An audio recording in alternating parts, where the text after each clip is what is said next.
Ek ry gister op Linwood, wat 'n gemors. Ek weet nie wanneer laas het jy op Linwood gery nie, van julle ry dit seker elke dag, maar veral daar by Wilgers Hospitaal verby, waar is die lyne? Iewes skielik hier is hordeskarre en niemand weet waar om te gaan, niemand weet hoe om in hulle baan te bly nie. En 'n paar dinge val my toe by. Ek sê eerstens dis ongerieflik en dit is moeilik, maar dit is ook gevaarlik. Nee, en hoe beklei mense met mekaar as niemand weet waar hulle baan is om in te bly nie.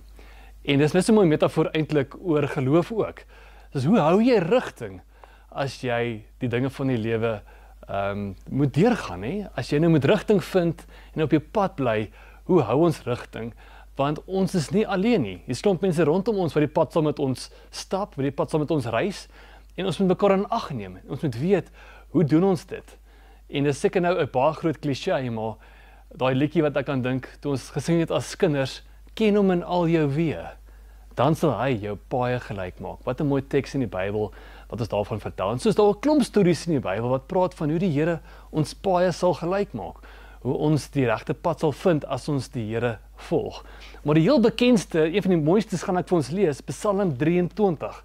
Sê die Here is my herder, ons ken dit goed, ek kom niks kort nie. Hy laat my in groen weivelde rus, hy bring my by waters waar daar vrede is, hy gee my nuwe krag. En dan die mooi woorde van vers 3. Hy lei my op die regte paaie tot die eer van sy naam. So mag jy die rigting vind in jou lewe. Mag jy onthou om vir Jesus te volg. Mag dit jou help om veilig te wees en in jou baan te bly waarmee jy besig is en waarheen jy op pad is.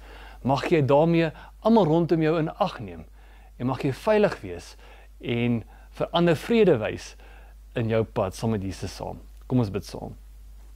Dankie Here dat ons weet, U is iemand nie net vir ons voorstap, die lig wat ons kan sien nie, maar dat U die lig is waarmee ons sien, wat in ons is.